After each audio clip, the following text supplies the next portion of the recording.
At last, the scene reveals Helen's fate, just as the orc was poised to deliver a decisive blow. Adam made the choice to put himself in harm's way, acting as her protector and taking the brunt of the orc/'s furious attack.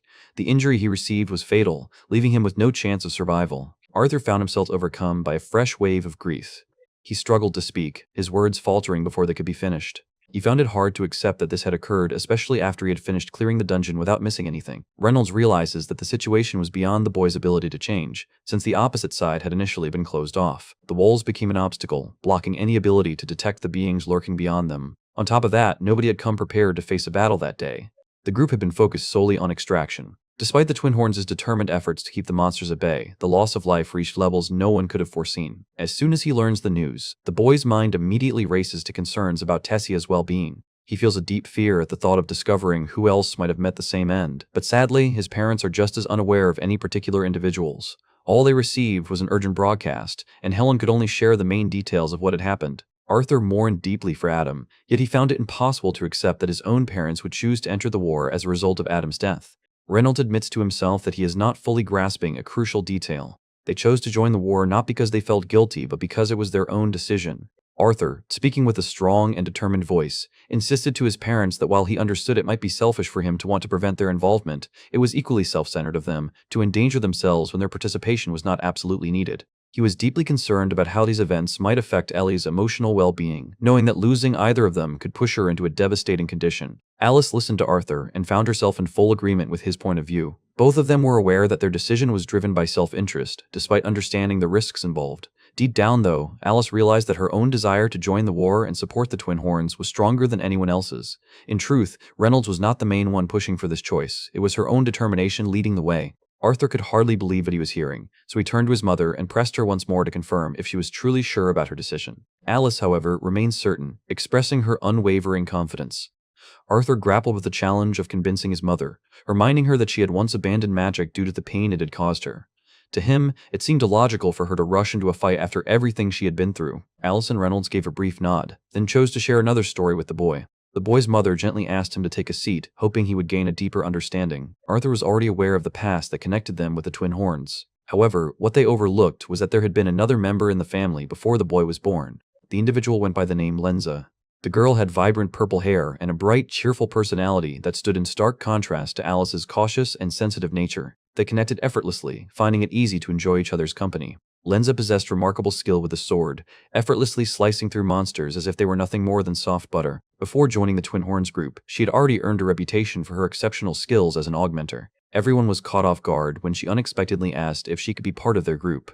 During that period, Lenza came to represent the entire team's identity. She frequently annoyed Reynolds, often leaving him feeling awkward whenever Alice was around. Reynolds found himself enduring her relentless teasing, trying hard not to let it get to him. With her bold and outgoing nature, she managed to bring a smile to Jasmine's face. Despite her initial involvement, Lenza's time with the team was unexpectedly brief. Only 2 years had passed before the Twin Horns suffered a heartbreaking misfortune. The group fell victim to a sudden attack by a swarm of stingers, leaving everyone in the team suffering from severe and bloody injuries. Alice put all her effort into helping her teammates recover, which made healing much quicker for people such as Reynolds. While most of their injuries responded well to her care, there was one individual whose condition stood apart from the rest. Alice noticed that Lenza writhed in unbearable agony, the venom from the stinger spreading rapidly near her freshly manicured fingers and intensifying her pain. Following Lenza's hospitalization, his condition plunged Alice into deep despair. They discovered that her mana core had suffered irreversible harm, leaving her unable to ever use mana manipulation again. Although Alice did everything she could to heal her teammates, her attempts to treat Lenza's injuries ended up causing the venom to spread into her own body. Overcome with guilt, she realized that she had unwittingly sped up the poison's advance and taken away the one thing that brought happiness to her friend. Lenza had always advocated fiercely for a heroic death, longing to face danger head-on and fall in a glorious battle. However, everything changed for her once she lost the ability to use mana. Her outlook was no longer the same. One morning, she rose from her bed and set out to explore a dungeon by herself. Following that moment, Lenza disappeared and was never spotted by anyone again. Even now, Alice often finds herself in tears, burdened by the guilt of believing she was at fault. Lenza might have lived if she had not sealed her injury, which also trapped the venom inside. She hopes Arthur will realize that his existence stands out as something extraordinary and intense. However, as for the others, they have faced countless challenges and suffering that goes far beyond what anyone could imagine. Alice and her teammates held a deep affection for Lenza, yet after the troubling event, she hesitated to unleash the full extent of her magical abilities, choosing instead to limit herself to treating only minor wounds. Alice realized that Adam's passing was not the same as what they had previously experienced, yet she acknowledged her team's efforts as an indication that she should stand by them and offer her support. One more reason was their fear for Arthur, knowing he faced danger daily while his parents remained at home, hoping he would return safely. They wished to avoid such a situation. Though the situation made sense to everyone, Arthur presented his concerns about Ellie, believing she would be left irreparably hurt if she did not make it back from the fight. Reynolds spends a quiet moment with his son. The explanation offered was thoughtful, emphasizing that death seldom results from an individual's own shortcomings. No matter how powerful someone appears, death often arrives unexpectedly when vigilance falters. This truth applied to their son Arthur as well. Reynolds had vowed to safeguard Alice, even if it meant risking his own life. He had made up his mind that his main objective in this war was to survive and return unharmed for the sake of the boy and his sister. However, they wished for him to make a similar promise to them as well. Even after learning the truth about his identity and his previous life, the others continued to remind him that, in Ellie's eyes, Arthur remains her brother. The others hesitated to let him volunteer for such a dangerous mission, unwilling to let him risk everything for a cause, even if it was for everyone's benefit. They reasoned that, even if they ended up losing this battle eventually, there would still be opportunities to rebel and resist in the future. True loss occurs only at the moment of death, since that marks the end of the game, and no one ever returns afterward. Arthur pretended to be the nerd in a lighthearted way, insisting that he had been reincarnated anyway. Hearing him make such a casual joke about something so unusual left both of his parents somewhat stunned. The family's quiet time was suddenly broken when Virion arrived to greet them. Having learned of Adam's death, he had come to offer his support and sympathy to both. Sadly, there was hardly any time for them to mourn Adam's passing, as urgent news arrived about the soldiers coming back from the dungeon raid. The group of four came together to see what was happening with their own eyes. Upon reaching the teleportation gate, however, Sylvie, driven by her desire to keep her father safe, he is warned that taking even a single step closer will cost him his head, a stark reminder meant for the arrogant man. All of the soldiers, Otter among them, react with astonishment when they discover that the dragon can speak like a human. Arthur gathered his strength before stepping forward and entering the crater, gradually making his way toward Otter. He continues on his way, completely ignoring the captain, treating him as though he does not deserve any acknowledgement. As soon as the vines attempt to strike, they are instantly stopped. Arthur ensures that everything is cleaned up after someone is left completely encased in ice. He relied on his control over ice magic to neutralize the protective enchantments. He pulled his sword free from her body and instructed Otter to have Captain Glory collect the retainer's body without delay. Otter approached the situation with a serious attitude, unwilling to waste any time. Blood covered the floor, and numerous soldiers lay wounded from the fierce battle. The individual follows the general's command. Despite his lingering injuries, Arthur took to the skies once more, determined not to pause for recovery. The scene transitions to Gray, depicting Arthur's former existence. The three orphans could hardly believe it when they discovered one day that their place had been guaranteed. Gray couldn't hide his astonishment when he saw Nico lounging calmly nearby, completely unfazed, while Cecilia sat beside them, tears streaming down her face. The headmaster felt a surge of pride upon discovering that the students had succeeded. Gray and Nico each tried to win her affection, competing for the chance to be held in her arms. Cecilia found herself drawn into the celebration as the family gathered together, their happiness overflowing as they hugged one another tightly. Gray continued to feel uneasy about attending school, so he volunteered to help her manage the headmaster's orphanage. Despite his compassionate and thoughtful nature, he often found himself receiving a playful flick on the forehead because others saw him as too gullible. Virion expressed his gratitude to the honorable warriors, acknowledging their courageous deeds with deep respect. The headmaster insisted that he enroll at the academy under any circumstances. She felt a surge of annoyance as she realized he was actually considering remaining at the orphanage. Gray shifted the blame for causing trouble onto Nico. Cecilia, who was typically known for her sadness and silence, surprised everyone as she burst into genuine laughter. Her smile remained just as genuine and bright as it had always been. Tension lingered between Gray and Cecilia, hinting at the growing emotions they both felt for each other. The headmaster decided it was important to mark the event with a celebration. She decided to bake a delicious cake for them, as was her custom. Gray felt uncertain about everything that was happening. Gray worried about the cost of attending the academy, knowing that the headmaster was already struggling to provide for many children. This concern led Gray to choose an alternative path. Arthur looks around and notices sorrow etched on the faces of those nearby. The character considered attending a military institution as a way to improve their key control skills. One major advantage was that this option did not require paying any tuition fees. Nico questioned his friend's sanity, knowing that the school was far from prestigious. To him, it resembled a training ground for clueless royals rather than a place of real learning. The students constantly faced harsh treatment and were dismissed if deemed inadequate. Nico realized that Gray was attempting to show gratitude to the headmaster, yet he struggled to comprehend the reasoning behind Gray's decision to follow such a difficult road. Watching Gray become so anxious and unsettled made Nico uneasy. Gray's lips curled into a smile, followed by a burst of laughter. The situation made it seem like Nico was eager to avoid being alone. Throughout the day, the two exchanged playful remarks, their lighthearted teasing carrying on without pause. The story returns to Arthur's world in the present, where he approaches the border. He extended his arms and legs in an attempt to ease the tightness in his muscles. Sylvie felt a wave of surprise upon seeing that his legs remained unharmed. After all, this fool had depended on her ether healing rather than using mire. The sudden acceleration from his opponent had nearly overwhelmed him. Arthur, however, believed she performed only moderately well. At last, Helen emerged from the gate while the boy's parents hurried over to meet her. From this moment forward, he only required some healing to restore his body. Sylvie wondered aloud whether attempting such a risky mission at this moment was truly wise. It was particularly notable given the condition both of them were currently experiencing. Sylvie cautioned Arthur that they lacked any clues to follow, yet Arthur remained assured because he had previously reviewed the map of Darv while talking over mission strategies with Virion. He had a general sense of what they were after, but the real challenge was figuring out where their search should begin. Skipping forward in time, Arthur managed to stumble upon exactly what he had been searching for, his fortune finally turning in his favor. The wall appeared normal at first glance, yet he was certain a hidden lock was concealed within its surface. Sylvie carefully studied her surroundings, using her small stature to her advantage as she pinpointed the precise location she needed. The thought crosses Arthur's mind that dwarves are typically not as tall as humans. Upon noticing the lock, he rests his hand on the marked area. Alice wondered about the well-being of the others, hoping they were all right. As the object began to glow, Arthur questioned in his mind whether earth magic alone would be powerful enough to succeed. Since his previous action had no effect, he chose to take a chance by entering the realm heart state, convinced that a particular sequence was involved. In his weakened condition, Arthur struggles to maintain his strength and ends up coughing up blood. Sylvia felt a deep concern, yet she understood that he was far too stubborn to take her advice. Because of this, she hoped he would finish his work soon and finally allow himself some much-needed rest. Arthur attempts to disrupt the pattern, choosing not to rely on the power of the realm heart physique. He watched in amazement as a glowing pattern appeared on the wall. This time, she slid the key into the lock and opened the door. The boy feels a surge of pride as he demonstrates his mastery of the realm heart physique. He awkwardly made his way into the cramped room. Sylvie sometimes finds herself blushing with embarrassment at the thought of calling this awkward man her father. Fortunately, the rest of the group escaped death and were quickly taken to the medical ward for immediate care. Arthur pointed out that her very existence was a result of his actions. The feisty kitten climbed onto Arthur's shoulder as he prepared to use a mirage walk, hoping to conceal his footsteps from then on.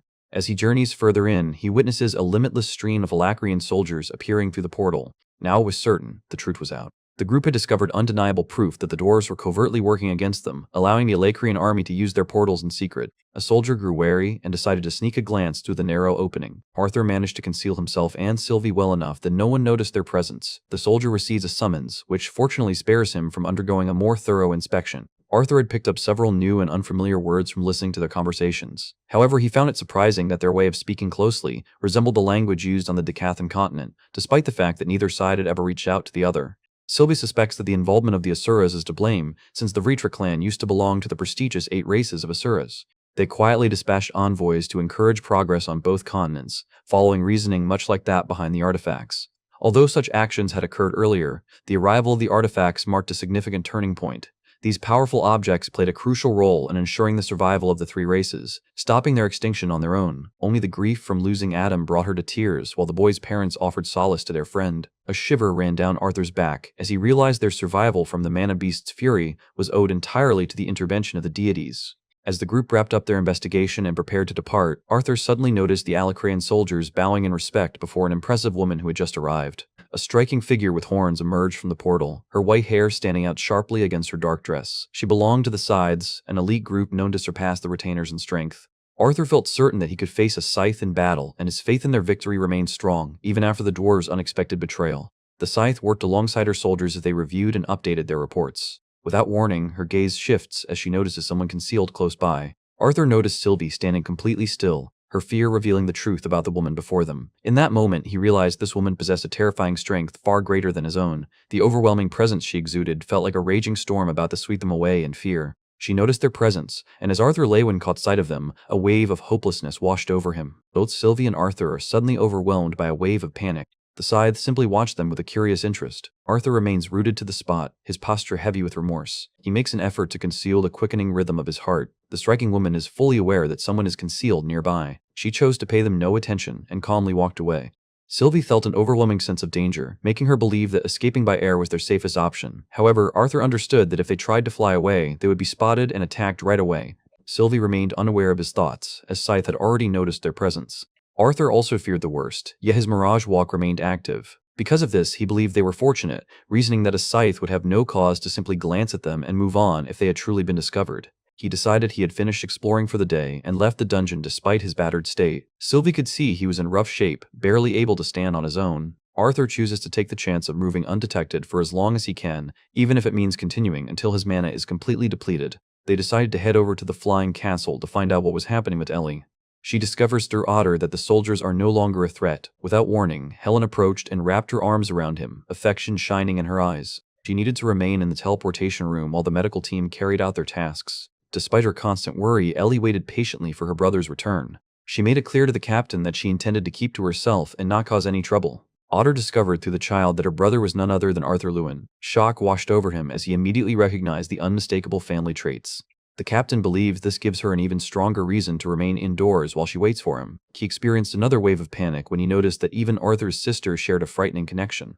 The captain had come to terms with the reality that the Arthurs showed no concern for respect. As he turned to leave, Ellie playfully echoed his words, perfectly matching his tone. Amusement overtook her, and she burst into laughter which only deepened the man's embarrassment as he retreated. Ellie had not anticipated that such a large number of medical staff would be staying late to work extra hours. Rather than letting concern take over, she convinced herself that her brother would be all right, trusting in his remarkable strength. He had a reputation for coming back home triumphant after every challenge. Just then, he felt a wave of relief and joy wash over him when he realized she was all right.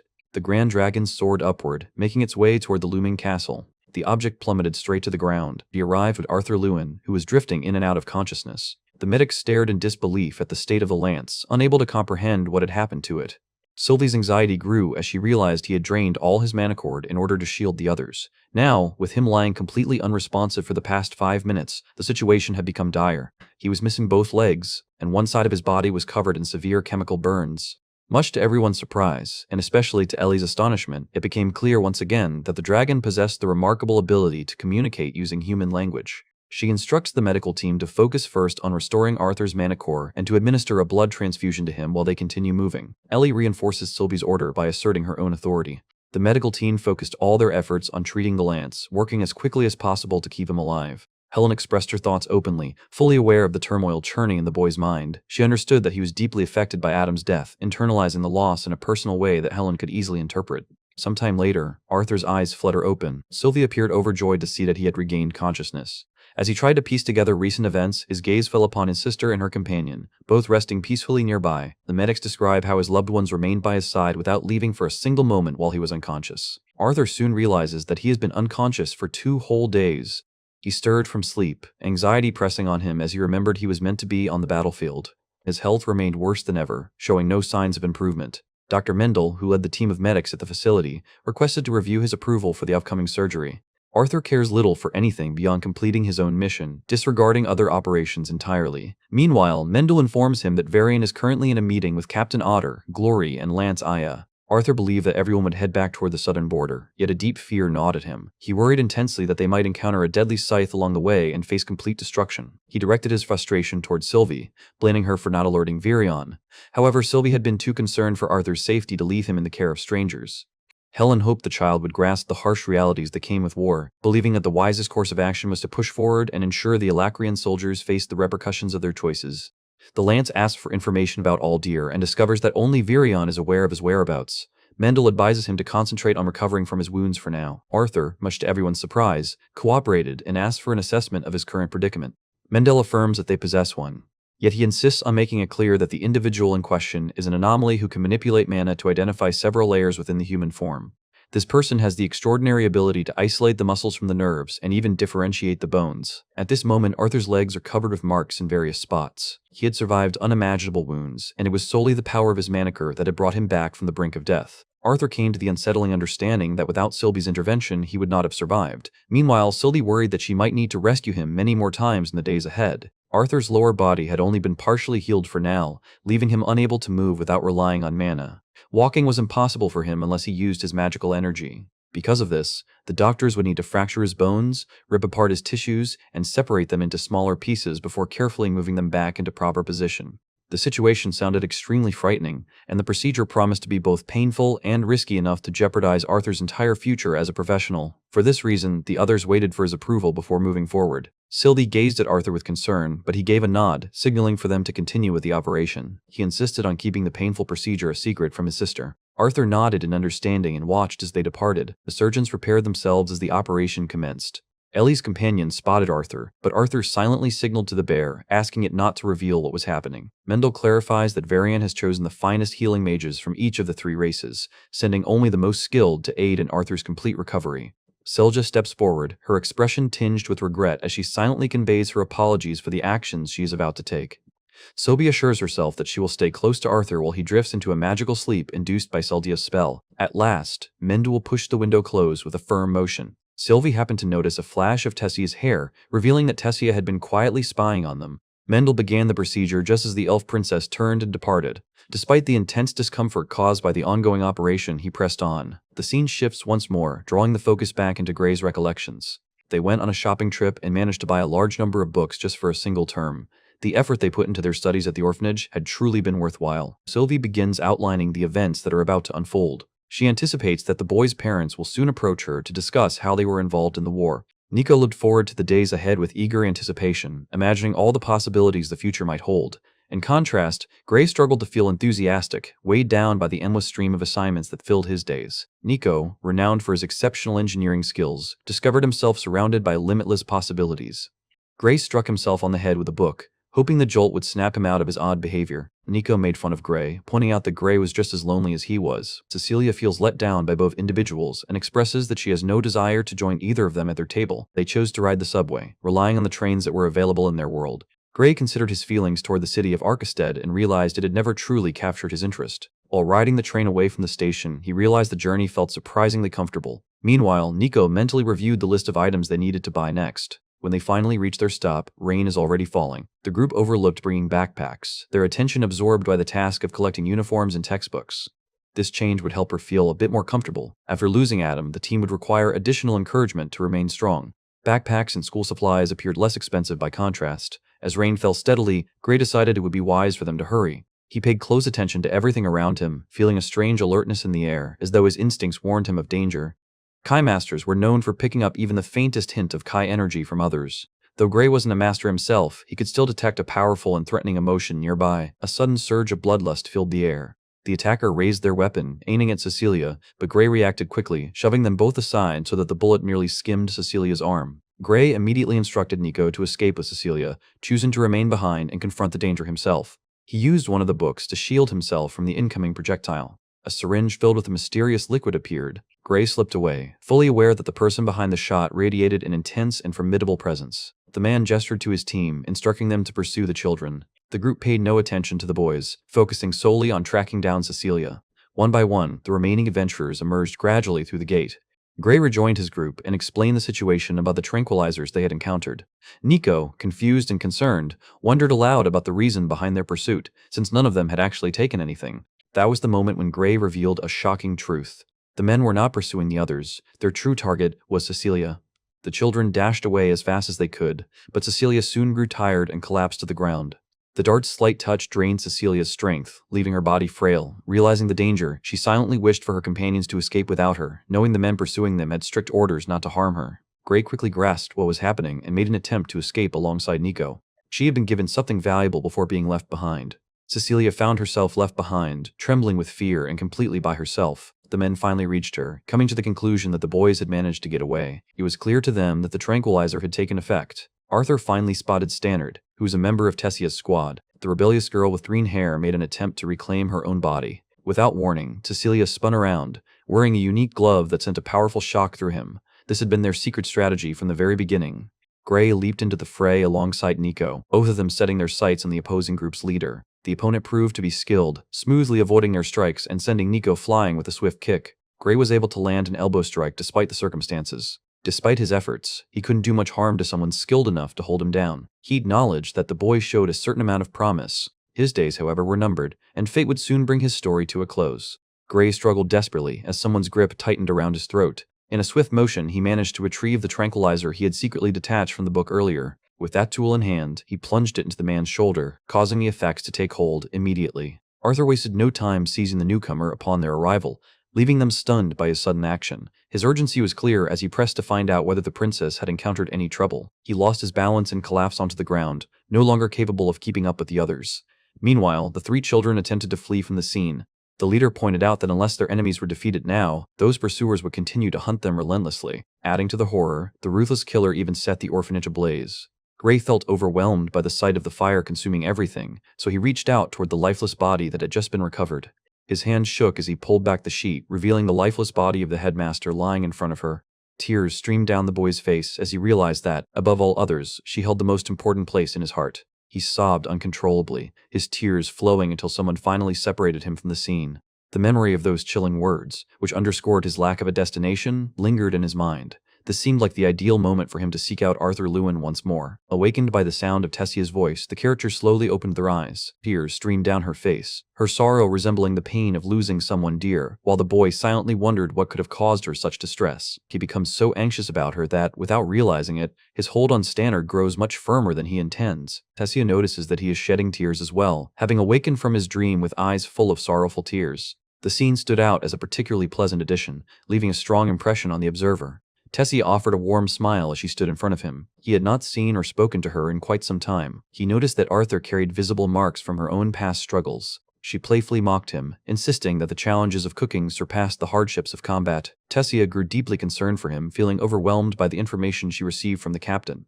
Arthur stared in disbelief, realizing that Tessia's new position placed her in charge of the entire unit. To her, that wasn't even the most shocking detail. What truly stunned her was how close Arthur had come to dying. He felt content knowing that she was managing well.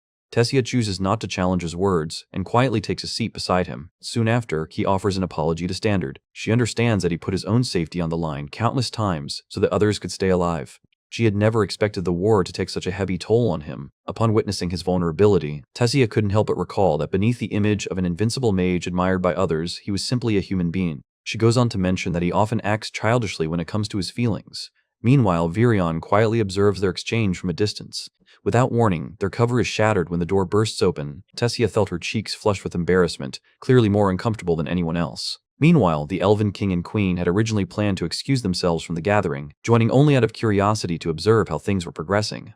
Varian, meanwhile, lingered nearby, having overheard the conversation like a mischievous jester, and explained his presence by mentioning that he was there to deliver a report.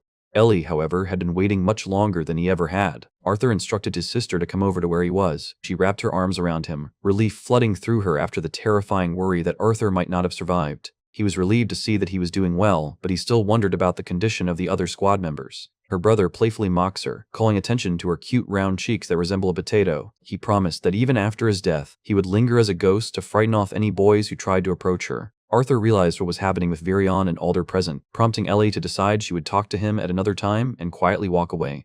Alder emphasized how astonishing it was that the boy pulled through the surgery so successfully. Even with Sylvie's ether magic and help from top mages, they still needed to use an elixir pearl to fully restore him. Arthur's fortune lay in the fact that he happened to have the pearl with him when he accepted the collection from Winsome all those years before. Regrettably, the group was unable to provide the boy with additional elixir pearls, since doing so would violate the treaty established after the war. In addition, Varian had a gift intended for the boy. The fragments belonged to his once magnificent sword, which had been retrieved from the body of the loyal witch. Arthur feels content now that he has gotten it back. He anxiously waits, wishing that the marble will produce a brand new weapon just for him. No one, not even he, could say what had happened to them. The Twin Horns had been in charge of protecting them, but everything became chaotic and the group was separated as a result. However, this event would not occur because of his own choices. At the same time, Arthur found himself grappling with an important question. Arthur wondered who held authority over Mika and Ulfrid. His observations left him uncertain, torn between suspecting Aldir or Radius as the one in control. After their conversation ended, Arthur carefully removed the bandages wrapped around his torso. Burned scars covered the entire right side of his body, giving him a disheveled and battered appearance. Despite everything he had suffered, Sylvie believed that his condition could have been far more severe. Despite everything, Arthur realizes that his current state would cause his parents a great deal of concern if they were to witness it. He chooses to spend a relaxing break hanging out with Ellie. She often hears others mention how remarkable her brother is. Everyone envied him for being a lance and excelling at almost everything. Even the leaders had acknowledged his abilities. Ellie recalls a vulnerable memory from her past, remembering how she once harbored deep resentment toward her brother, holding him responsible for the chaos that had overtaken her life. Finally, Arthur spots Darvis in Karya's arms, realizing just how loyal a friend she truly is. Karya's actions prove her remarkable character. She realized that a normal life with her friends was impossible, and resentment grew inside her toward him for allowing her parents to become involved in the war. Simultaneously, the girl came to understand that it was impossible to fault someone whose struggles and hardships surpassed her own. From her recollections, she could recall nothing but the image of Arthur, battered and wounded. He often recounted how he and his companions battled monsters side by side. Ellie noticed her brother's absence and questioned whether he truly cared about their family. Overcome with emotion, she broke down in tears as the realization dawned on her. Her brother had given up so much for her well-being. He was just a child left without the protection of their parents, while she considered herself fortunate to spend moments together with them. He was forced to give up his early years in order to reach his current position. Arthur moves closer in an attempt to offer reassurance, just as Ellie springs to her feet with sudden energy, visibly relieved after having eased her discomfort. Before Arthur could speak, she already sensed the decision he had made, and she prepared to reveal something important to her brother. Ellie grasped the bow with steady hands, carefully positioning herself as she readied an arrow for her next shot.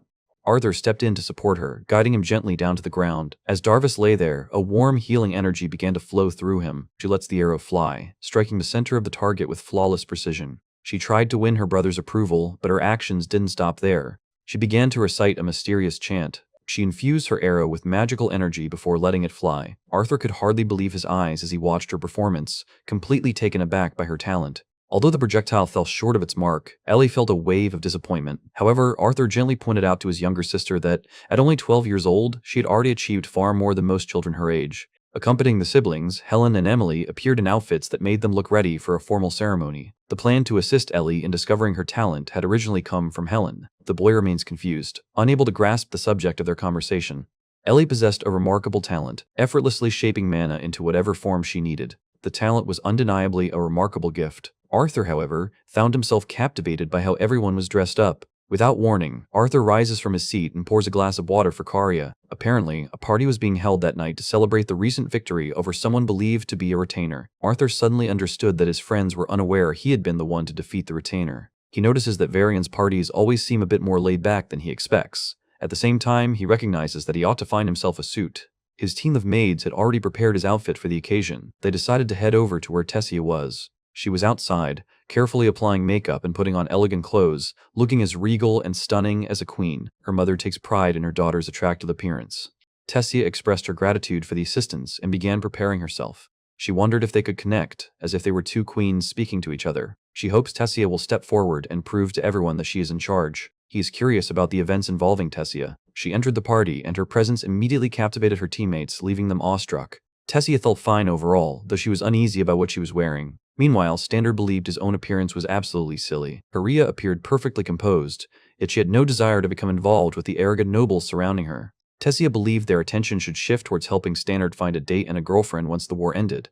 Standard felt overjoyed, knowing his friends were going above and beyond to help him with his love life. The green-haired Darvis would not be enjoying any of those special benefits in the near future. Tessia and her companions headed toward the party together. They failed to grasp just how big the situation truly was. A sense of awe washed over them as they took in the sight of delicious dishes and talented musicians gathered together everywhere they looked. Tessia believes that Varian went too far. She searches for Arthur, and Karya playfully mocks her throughout her quest. Karya paused in thought, then gestured toward the gate. She assumed he was likely recuperating from his wounds. Meanwhile, Darvis's confidence soared upon learning that the formidable lance had suffered an injury. He completely loses his composure upon seeing his annoying family, dragging Karya along with him in a rush to get rid of them as soon as possible. Tessia and Standard remained together, with no one else around. Emily eventually approached the group, having been responsible for arranging all the lighting effects that created such a stunning atmosphere. Emily found herself handling the majority of the tasks, as Gideon, true to form, was preoccupied with his usual wild antics.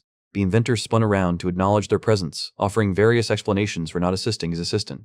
Varian assigned him the job of meeting someone whose intelligence surpassed even that of Gideon, a fact that was quite astonishing. Tessia blinked and managed to notice.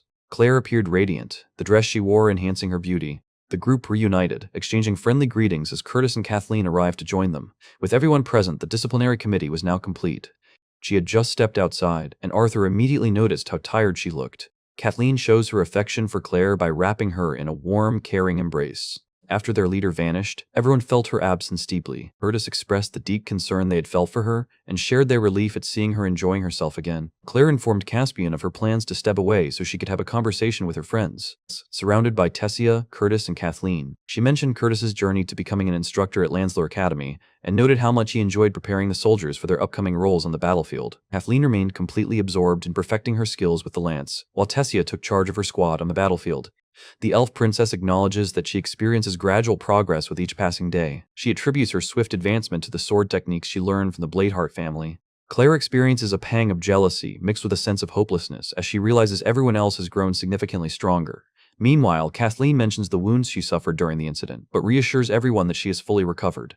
Claire refuses to participate in the war, insisting she will not be joining the others. Although her physical wounds have recovered, the emotional scars remain untouched. He extends his hand toward her, hoping to make contact. Claire, however, had something precious slip from her grasp. She had lost her mana core, leaving her unable to use magic anymore. Her friends were left reeling in shock and overcome with despair. For the most part, she managed to handle the situation. Despite everything, she remained eager to use her swordsmanship to train fresh recruits for the ongoing war. Kathleen thoughtfully observes that Claire's determination demonstrates her strength even more impressively than the vivid hue of her mana core. Claire's eyes filled with tears as she listened to the heartfelt words spoken to her. She attempted to lighten the mood with a joke, even though she was frustrated that her tears had smeared her makeup. Her friends stand by her, offering their support and protection.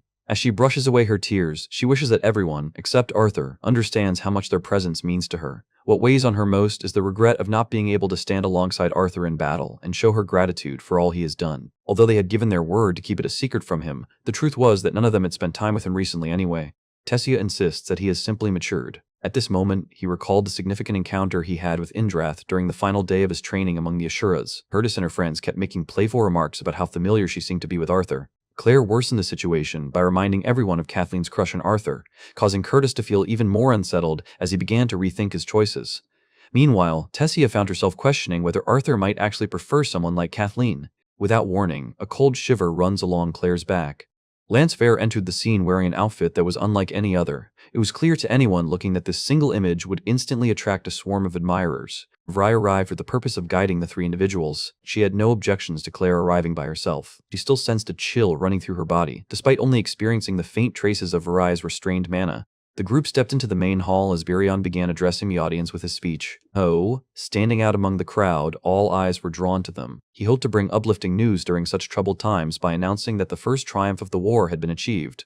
Tyne stood completely still while Indrath shared his last words of guidance with the boy.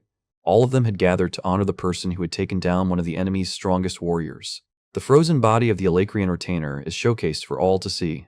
Tessia considered whether Farai might have defeated the creature, yet Farai's expression mirrored the astonishment seen on the faces of the others. The person who overcame the retainer is summoned next. His name is Lance Godspell, also known as Arthur Leywin, and this marks his first significant victory. After accepting the truth, Tessia stands motionless, overwhelmed by the weight of reality.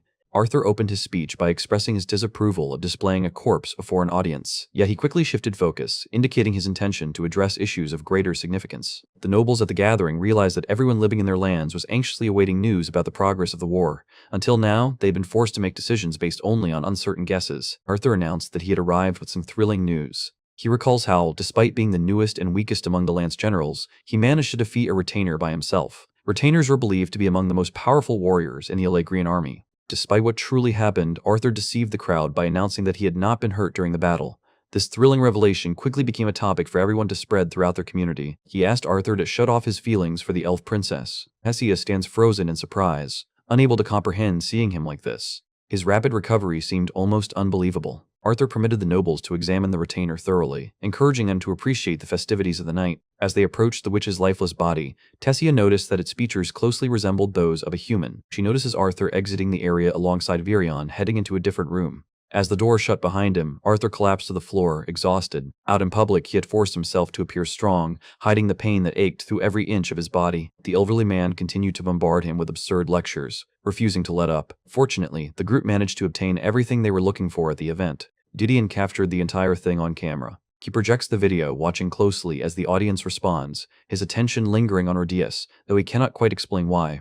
The moment Arthur spotted her, he rushed forward and embraced her tightly, overwhelmed with relief to find her unharmed. He was taken aback and deeply unsettled upon learning that Arthur had emerged completely unscathed. Radius seemed unusually focused, his attention locked on how Vary would respond.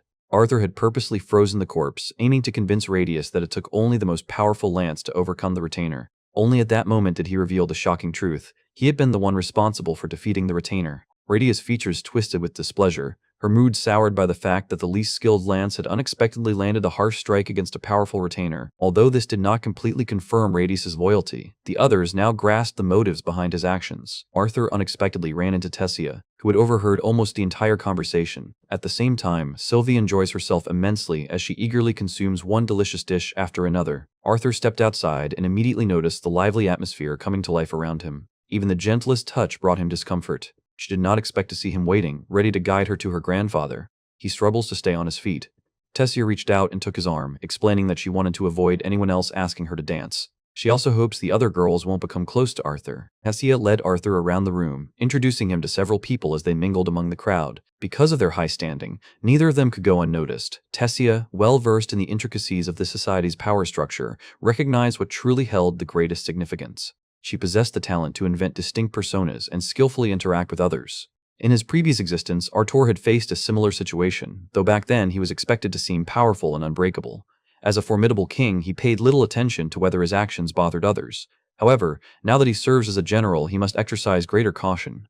Tessia's presence seemed to simplify everything for him, making his challenges feel much more manageable. Arthur offered a warm smile to a group of enchanting elven women gathered nearby. Tessia quickly grew irritated and responded by holding him in a firm embrace. In the following scene, Varian welcomes his granddaughter, and the two enjoy a brief moment of reunion together. Ellie offered a friendly wave from afar. Meanwhile, Arthur noticed several guys heading toward his sister and he gestures subtly to his friend, silently urging him to take the needed action. Tessie felt a flicker of concern when she noticed his stern expression, yet he wore it deliberately, using it to highlight the connection Ellie shared.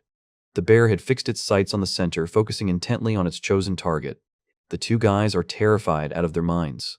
The pair found themselves once again standing on the familiar balcony. The joyful event causes Tessia to reflect on her life. The scene gave the impression that the world beyond was peaceful, with no signs of conflict anywhere. She often visits this place to admire the breathtaking clouds reflected over the sea. She considers it immature of herself to picture such things. She didn't get the chance to have a long conversation with Arthur because she was urgently summoned to treat the wounded in the medical ward. Arthur, however, feels that acting childlike on occasion is completely justified. With her recent promotion to unit leader, she now bore the weight of making decisions that affected the lives of those in her care. The challenge of guiding her team would only become more difficult as time went on.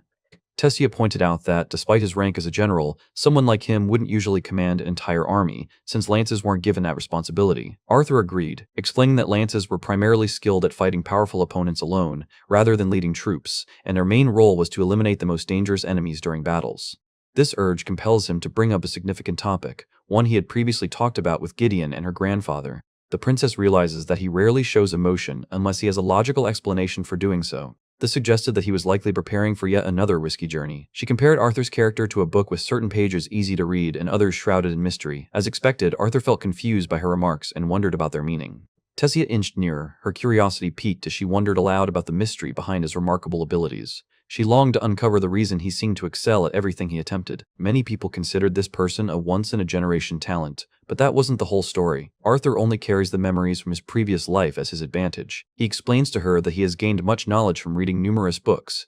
Tessia felt disappointed by his admission, struggling to come to terms with how close their manicores truly were. She felt fine, though she was extremely tired. She had trained as a beast tamer with guidance from the greatest instructors and even learned from an Asura, just as he had. Yet, every effort she made to match his power only seemed to widen the distance between them. Tessia gently rests her fingers against his neck, her eyes pleading as she asks for his promise to return home unharmed. To her, his survival is all that matters, regardless of any wounds he might suffer. After hesitating for a moment, Arthur looks at her with concern and questions why she is so determined to reach his level. In response, Tessia admits that she will only feel truly confident enough to confess her feelings and say, "I love you," after that moment. The next day, the council chamber filled with all the lances, members of the royal families, and key dignitaries who gathered together for an important meeting. Arthur asked to be placed in charge of 2 divisions for the upcoming mission. Copper Rages mentions that their forces are being closely stationed along the western shoreline. Sending 12,000 soldiers to the north would leave them utterly defenseless. The Elven King nodded in agreement with Radius, emphasizing the importance of the coastal battles. He believed that missing just 1 division might tip the scales and give their enemies the upper hand. Queen Priscilla acknowledges that the evacuation of civilians from the key cities remains incomplete. She realizes that if the coastal forces are also withdrawn at this stage, the resulting chaos would devastate the cities and put many lives at risk. the Elven Queen decided to assign 2 divisions of her border troops to handle the mission. While medical staff tended to the wounded, Standard and his friends slept soundly, undisturbed by the chaos around them. The commander turned to the generals, seeking their perspectives. The first to respond stepped forward. Baron firmly dismisses the value of Arthur's information, convinced that the loss involved is not worth the potential gain. Micah shared Baron's perspective on how things were unfolding. She thinks relocating soldiers in that way would be time-consuming, even with the help of teleportation gates. Ulfert shares her opinion. Aya didn't share the same view and first expressed her regret to Arthur, then went on to share what she thought. At last, Lance of Air, recognized as the wisest and most perceptive among them, introduced an alternative viewpoint. She thinks that, assuming Arthur's details are accurate, the best option would be to dispatch more than 2 divisions to the north. Arthur hadn't anticipated her stepping in on his behalf, and the unexpected support left him taken aback. Despite this, he realized their strategy might actually suffer as a result. The commander, however, sided with Vree's suggestion, fully aware that letting a retainer and a scythe spearhead the coming assault could unleash catastrophic destruction. As a result, he considers it more sensible to assign 2 lances to accompany Arthur during the investigation. Blaine objected to the decision, stressing how crucial lances were in their ongoing battles. He believed that if the lances were absent for an extended period, or if a retainer managed to ambush them, the consequences could be disastrous. Tessia reached the location ahead of the others, her relief evident as she saw that her teammates were unharmed. Commander Virion responded by insisting that, as those in charge, their main focus had to be on the most urgent matter. He pointed out that most lances weren't suited for major battles due to the overwhelming damage they could cause. The effect leaves their soldiers unable to fight effectively and causes the lances to lose their flexibility. Sending 2 lances to stop a major conflict before it starts appeared to be the best solution. The council gave their approval to this plan, so Varian then asked for volunteers among the 2 lances. Radius lifted his hand, presenting his 2 lances to fill the gap left by Aldir. This outcome matched precisely what Varian had been aiming for. He states that both Ulfrit and Micah are assigned to travel north alongside Arthur to assist with the investigation. Because the mission focuses on gathering information, he emphasizes that avoiding contact with adversaries is their main concern. With the council meeting coming to an end, everything continued to unfold without any issues. Despite the leaders' reluctance to change, events unfolded in their favor. Micah feels delighted about teaming up with Arthur for a collaborative mission. He shows the senior lances the respect they deserve. Ulfrit noticed, with some surprise, that Arthur showed a bit of courtesy even though his actions were strange. Arthur made it clear that he required a night's rest. Standard's grin made it clear to everyone that they had emerged as the winners. Both lances walk away feeling good about him, and Ulfrod questions inwardly whether this newfound admiration is a result of earning the title of Lance. At this point, the story shifts to explain how Radius discovered a malnourished boy hidden deep within the winding caverns. At first, the boy showed clear signs of fear, unable to place his trust in those around him. Ulford had acquired his reading and writing skills under the guidance of his mentor, yet a lingering doubt persisted within him that betrayal was inevitable. However, such an event never took place. The group resembled a close-knit family, and in his mind, he regarded the man as a paternal presence. After finishing his studies at the Earthborn Institute as the leading conjurer, he earned a place among the elite royal guards. The Grey Sunders were known for their harshness, even among their own kind, yet he remained completely devoted to the king and queen. After all, unwavering loyalty was exactly what Radius expected from him. During the Lance selection trials, he had nearly decided to withdraw, uncertain of his place. Ulfred's allegiance, after all, had always been pledged solely to Radius. Even those around him acknowledged and accepted his choice to step away. Everything changed when Elijah arrived at the house. Back in her room, Tessia collapsed onto her bed, a sense of relief washing over her as she settled into the familiar comfort. She turned her head to the right. Radius, showing his usual kindness, took in another child and looked after him. He remained unaware of the reason Elijah had never been informed about his existence. Radius compelled him to take up the role of a lance, ensuring he would serve the family's interests. Despite Ulfred's willingness to defy the king, he would never risk going against Radius. Radius had made it clear to Ulfred that his loyalty to the royal family was only for a short time, since Radius was his real master. That fact alone revealed the true nature of this man. Arthur remained visibly shaken, his thoughts racing after Tessia's heartfelt confession left him completely unsettled. He struggled to regain control over his emotions. Sylvie found amusement in watching him blush with embarrassment. He felt tempted to remain in the castle for another day, simply to savor precious moments with those he cared about. He had been forced to his knees and almost left unable to walk after his latest battle. She treasured the memory of her moments spent alongside the endearing Cynthia Goodsky. He wondered if he had already done everything he could for Dickathon. Arthur had always shown unwavering loyalty, fiercely defending his people throughout both of his lives. Yet this dedication only brought him pain each time. Deep down, the truth was that fear truly ruled Arthur's heart. He worried about the consequences of letting Tessia become important to him. Deep down, he was anxious that his own desires might take over, making him forget about the needs of the entire continent. He concentrated solely on protecting the people most important to him. As the moment to depart finally arrived, he wrapped his arms around his beloved sister, holding her close for a final farewell. He gave his word that he would return. Arthur gently kisses her on the cheek and asks someone else to look after her in his absence. Mika could hardly contain her excitement about teaming up with the renowned Arthur Leywin, whose reputation was a frequent topic among the generals. Observing Mika's habit of speaking about herself in the third person, Arthur found her personality charming. She assumes he is flirting with her and points out that she is much older than he is. Radius arrives to bid them farewell as they prepare to leave. Despite her exhaustion, Tessia struggled to drift off to sleep that night.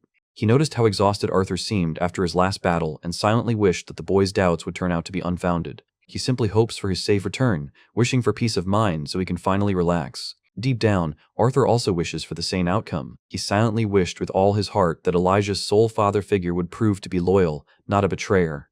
Arthur soared through the sky atop his dragon, while the other lances relied on their unique abilities to glide alongside him. After a long period of travel, Mika suggested that they stop and make camp for the night. Arthur, however, proposes that they proceed with their plans regardless. Without warning, the creature let out a thunderous roar, startling both individuals holding lances and seizing their full attention. Arthur's cheeks flushed with embarrassment when he realized the dragon was signaling her exhaustion and desire for rest. Struggling to maintain his composure, he awkwardly told the generals that he needed to take a short break. They decided to make camp as night fell. The lances each occupied themselves with their usual routines. Olfert immersed himself in a book, while Mika behaved in her typically quirky manner. The boy sat in deep meditation, exuding an air of confidence and calm. Nearby, the furry creature rested peacefully, lost in sleep. She questioned whether Virion might already be awake at this early hour. As Arthur's eyes fluttered open, he found himself taken aback by Mika looming closely, her gaze fixed intently on his face. She felt admiration as she took note of how distinct and sophisticated his method of refinement was. Olfert had mentioned that most mages couldn't witness the refinement process, yet whenever Arthur performed it, the surrounding mages seemed captivated and unable to look away. Arthur questioned whether his unique ability as a quadra-elemental mage was the reason behind the situation, and Mika reacted with astonishment upon learning this information. She made up her mind to wander through the hallway, hoping to find her grandfather. At that moment, she overheard Arthur and Virion quietly discussing what would happen to Tessia in the days ahead. Arthur encouraged the elf to share the truth with Tessia right away. He believed that if Virion waited to reveal everything, Tessia's pain would only grow worse in the future. She listened closely, her curiosity piqued by the exchange unfolding before her. Arthur repeatedly encouraged Virion to confide in Tessia, warning that learning the truth from another source would deeply hurt her. Despite Arthur's pleas, Virion remained firm in his refusal. Arthur's irritation grew as he wondered aloud about the consequences if Tessia chose to proceed regardless. He insisted that Tessia possessed the determination and ability to accomplish anything she set out to do. However, Virion's next words unsettled Tessia deeply. He disclosed the details of Cynthia's death and explained that its repercussions would affect the princess similarly. Tessia's mind became overwhelmed as memories of her beloved master surfaced. They struggled to grasp the truth of the conversation that had just taken place. The discussion concluded at that point, and Arthur headed to his room, anticipating a message from Virion about when to inform Tessia. However, neither of them could have predicted that she would appear directly before their eyes. The group stared in disbelief while Tessia, appearing stunned, urgently asked to be brought to her master immediately. The three of them made their way down the stairs, moving toward the room where Good Sky stayed. Tessia struggled to understand why she was confined to such a dreadful place, especially since these rooms had been designed for those accused of betrayal and murder. For the time being, there was no location more secure, even if it wasn't ideal. Virion hoped that, when the moment arrived, everyone would have the chance to bid Goodsky a fitting farewell. He approached the cell and asked for it to be unlocked. As the door swung open, a casket was revealed inside. Tessia loses her strength and falls to the ground in front of it. She discovers that just a small number of people know about her passing. Despite her remarkable brilliance, she truly merited a celebration surrounded by her students and colleagues. She had contributed greatly to the entire continent. Despite everything, she met an undignified end and was left confined in a cell. Virion tried to comfort her in her distress. Tessia could no longer contain her fury and stormed in, her voice rising as she confronted her grandfather about hiding something so valuable from her. She wondered how she ever would have learned about Goodsky if she hadn't overheard them discussing her. Tessia begins to doubt him, her faith in his words unraveling as she reconsiders everything he has ever told her. Despite all her efforts to prove how much she had matured, he continued to view her as nothing more than a child. Tessia's emotions suddenly freeze as she notices Arthur Leywin stepping in to take action. Despite everything that was happening, he still referred to her as a child. A wave of disbelief washed over her as his words echoed in her mind. Instead of offering comfort during her vulnerable times, Arthur chooses to confront her with harsh truths, showing her a form of tough love. He believed that her decision to rush straight to the front lines was careless, warning that seeking maturity in this way would only put her life in danger. Arthur completely ignores any attempts to slow down and openly refers to her as a child who throws tantrums. The shock is clear even on Virion's face as he stares in disbelief, questioning whether the kid has finally snapped. Arthur continued his explanation, pointing out how oblivious she seemed to her grandfather's motives for hiding the truth about Cynthia's death. He was intensely curious about how people would react if they discovered that a person dear to them had been murdered in what was supposed to be the most secure place on the continent. Arthur's remarks only fueled her frustration. He mentioned her age, pointing out that she was merely 17. The fact that someone even younger than herself dared to speak to her that way made her even more irritated. Neither Varian nor Goodsky had ever considered the boy to be merely a child. In response, Arthur clarified that his actions weren't driven by a desire to be seen as an adult. Instead, that perception of him had simply taken root on its own. Varian tries to prevent Arthur from making a careless remark, but Arthur, feeling argumentative, stubbornly pushes forward with his point. Tessia sat collapsed, tears streaming down her face as she wept uncontrollably. They wondered whether there was any fairness in what was happening. Arthur moved through life with a sense of freedom that she could only dream of, since she always found herself in situations where she needed help. As the boy tried to respond to her, she quickly cut him off. She thought it was unreasonable for him to assume she would handle the situation the same way Ellie would. Arthur grew silent at those words, unable to respond. Varian quickly intervened, putting an end to their intense argument. Arthur's gaze lifts toward Virion, his eyes blazing with frustration as the truth dawns on him. He understands now that he had been mistaken the entire time. He regretted supporting her instead of her grandfather earlier, wishing he had chosen differently. Arthur exited the room, and as he did, Virion explained to his granddaughter that Cynthia would have valued the presence of a handful of cherished people over being remembered by countless strangers after her passing. Tessia collapses to the ground in front of the casket, joining her grandfather in a quiet prayer as the fragile atmosphere gradually fades away. At the same time, Arthur Leywin storms off, clearly annoyed, just as the beloved small furry creature appears. She suddenly chomped down on his foot, startling him with her abrupt rudeness, and he quickly pushed her away. Arthur seized the troublesome creature, demanding to know the reason behind her actions. Sylvie easily saw through his actions and grew curious about the reason behind his decision to intensify the conflict. Arthur clarified that he spoke only what was needed at the time. Despite the princess allowing her feelings to influence her decisions about what the continent truly needs, he remains convinced that everything happening is intentional and essential. Despite appearing calm, the small furry creature senses that something unusual is happening. She realizes that Tessia went too far by bringing up Ellie, yet she also knows that Arthur acted impulsively and took out his own frustrations on Tessia. At first, Arthur firmly refuses to accept this. However, it soon becomes clear to them that this could actually be true. At that very instant, the boy wondered aloud about the true nature of his bond's training during her time in Epheotis. Sylvie, already known as the most powerful and adorable being in the world, managed to grow even stronger than before. Along with her newfound strength, she discovered a new skill that would let her playfully tease him even more frequently. Arthur quietly withdrew, his gaze fixed on the distant skyline as memories of happier, uncomplicated times filled his mind. The scene then shifts back to a recollection from his former life. Gray sat near the headmaster, who doubted her own ability to assist him with his kai pool. She believed she was not the right person to help, especially since his kai pool seemed far less impressive than those of his peers. She hoped the boy would grasp a vital lesson. Whenever he found himself short on resources, it would be smart for him to conserve his energy until the best chance appeared. Gray listened carefully, letting those words sink in, and he expressed his gratitude to her. The headmaster found himself deeply intrigued by the mysterious surge of generous donations that had appeared so unexpectedly. Gray's nerves get the better of him as he attempts to feign surprise. The headmaster chose to unsteady him by announcing that the school would refuse to accept any more donations from anyone. The boy reacted at once, expressing his concern by asking whether she intended to shut down the orphanage. The elderly woman explains that she does not plan to shut down the orphanage, since the government has agreed to support them financially, ensuring they won't face any more money problems. The child began to feel anxious, remembering the actions he and Nico had taken. He felt relieved to receive the positive update. As the boy prepared to walk away, the sorceress questioned him about how Cecilia was adjusting to being with both of them. The boy begins to reflect deeply, revealing that they have managed to make a little progress in understanding her. It became clear that she had never exchanged a single word with either of the boys. The sorceress hoped that Gray and Nico would serve as the keys to breaking free from her confinement. Gray remains puzzled, unable to grasp why so much effort is necessary just to befriend a girl like her. In response, she offers a smile and explains that he will discover the true reason once Cecilia decides to tell her story herself. Gray observes that Cecilia appears just like any other student, yet he notices that her frequent mishaps make the other kids feel uneasy around her. Dre and Nico stood out from the rest, showing no signs of fear. Several students had ended up in the infirmary as a result of her mishaps. Because of this, he was seeking additional details to determine if there was anything useful he could find out. The sorceress gently places her hand on the boy's head in a reassuring gesture. The speaker insisted that learning anything about that girl would never have any practical value. She always makes her own choices, determined to be independent. She hopes that Gray realizes his place is simply to be her friend. Rather than taking the initiative to solve problems for her, others would wait for Cecilia to request assistance whenever she needed it. Gray, deeply moved by the suggestion, eagerly refers to the headmaster as his mother, expressing the sentiment with genuine affection.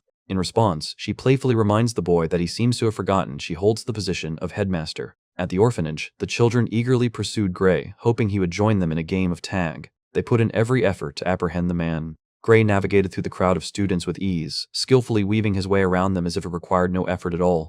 Gray encouraged the group to put in more effort when one of their members began to struggle. Without warning, the child lunges toward him in an attempt to leap onto his back. He needs to prove his authority to the younger boys, so he quickly and effortlessly captures them.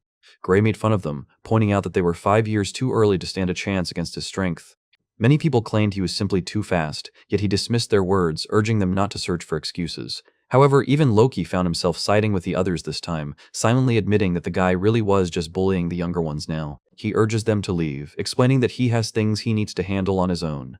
After introducing him to the game and ensuring he understood how to play, the children departed feeling accomplished. Gray's attention is drawn to a loose wooden plank that has shifted out of place. He realizes the house has taken some damage recently, and the headmaster hasn't found time to fix it. Always thoughtful, Gray decides he ought to lend a hand and help her tidy up the area soon.